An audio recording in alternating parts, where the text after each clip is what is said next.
What up everybody, welcome back to another video. Today we're going to be installing the BlackOps Anytime Diff locker. If you want to grab one of these, it'll be in the description down below. This will allow me to put the rear diff lock in any single mode, and why you would want that is you don't always want to be in 4 low, and with the Navaras you can only go rear diff lock in 4 low. So this will allow me to go 4 high, and essentially when we're driving around tracks like this, we're currently in Rubicon, where it's snowing at the minute. You kind of don't really want to be 4 low all the time. You sometimes want to be in 2-wheel drive, sometimes want to be in 4-wheel drive. So that's the main goal. So let's go ahead and install it. The first step is removing the glove box, which is just here, and it's going to be different for every car.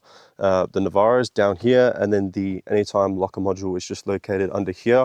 Recommended to disconnect your battery first, so you don't get any codes. So yeah, let's install it. This is what we get in the box. So essentially you got the switch and you got the wiring harness, and they give you a little tool as well and a couple of zip ties, and they also give you 2 beautiful stickers, so we'll put those on in a minute. So let's remove the glove box, which is as simple as going like that. This switch is actually going to replace the factory rear locker, so we need to get that out. And the way that we do that, so this module here is the Anytime Diff lock, not the Anytime Diff lock, this module here is the locker module. Hard for you to see. Unplugging this plug like this, plugging this in.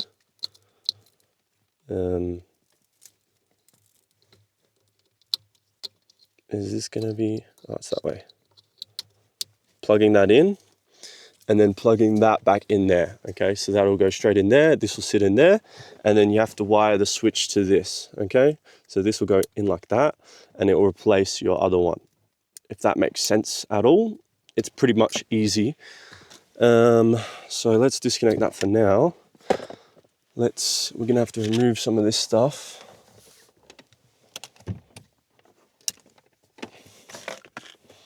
Just for now, let's move that out the way. Move that out the way, and I'm pretty sure, like that. A couple of easy clips there. And then Navaras, you have to remove the gearbox with the T-bar, so just take that off. That's pretty easy. If you don't have to do that, there's a little circlip, push down that, circlip out, boom, out. This pops straight off, kind of tilt it to the side, and then you sort of get this can come straight out, and then you have this as well. So I took this off to make it easier. I found that this wasn't strong enough to flick these pins up, so I just used a flathead thing and just popped it out, and that's your factory switch comes out.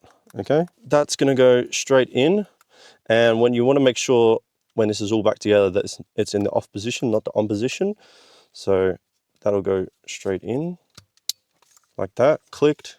So that's all in like that, and then we want to put that back in pretty simply. So it's going to look like that. Okay, so let's put these screws back in. I did need a Phillips head just to do this, but you could probably do it without taking this off. Just thought it was a bit easier to do it like this. And then I'll show you the wiring afterwards. Obviously you want to make sure everything's disconnected, and you can make a note where plugs go, but they're all, you know, no plug is the same, so you can't really mess it up. So those are back in. Okay, make sure that looks all right. A bit dirty, but so that's enough. Off. Okay. And now this will be a little bit hard to see, but these will all go one way. Okay, and this is the new wire for the Anytime. So we'll put that one in first. That one goes like that. And you got this one, which is for the SIG port. SIG port goes in like that, and then this one goes in there. This one goes into your 4-wheel drive selector. Oh, upside down. Okay, so an important step I forgot was you have to keep this old plug plugged into here. okay, act as a dummy, and then you can just put that away, so you don't need to operate this anymore. So make sure you plug that in to here and just put it behind the dash somewhere so you don't see it. So that's all switched in now, and obviously I just tucked the module and the harness in there. So let's chuck this back together. Hopefully this goes okay.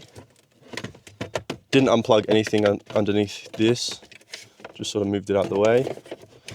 And we'll just test it first. So a bit of messing around here. Read the instructions properly. All right, there's good instructions. Got it on my phone. But basically, obviously this is illuminated now. You need the old switch installed to the old harness, which I just showed you before. And then you need to go for a little bit of a drive. This icon, the rear diff lock icon, will no longer flash. It'll just stay solid when it comes on. So now if I turn the switch off, okay, make sure you're neutral. There you go, it's off now. So just go back and forward a little bit, and the rear diff lock will disengage. And yeah, that's pretty much the gist of it. It does take a little bit of getting used to that, but yeah, okay.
All right, so we just found a little bit of a crazy track up front. I'm gonna test out the Anytime Diff Lock in 2-wheel drive and see how far we get.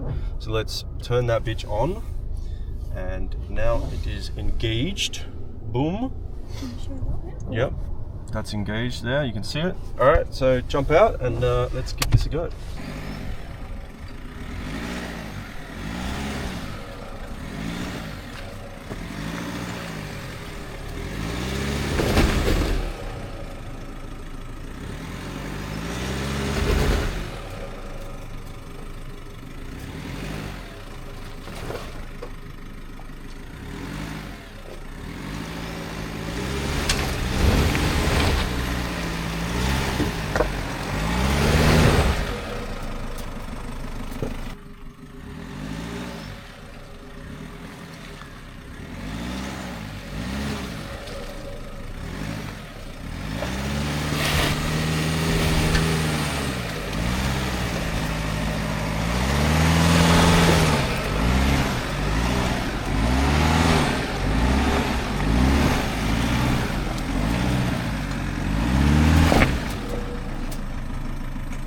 I had to go 4 high because you saw it was not doing it in 2-wheel drive rear diff lock, but 4 high rear diff lock with the Anytime Diff Locker. Again, if you want to buy yourself one, it'll be the first link in the description. BlackOps Offroad, very happy with it, and I'm keen to see how it goes when we actually go forward driving with a bunch of other people, just in case I do get stuck. So go have fun, buy yourself an Anytime Diff Locker, and I'll see you later. Peace. Okay, bye, Keepy. See ya.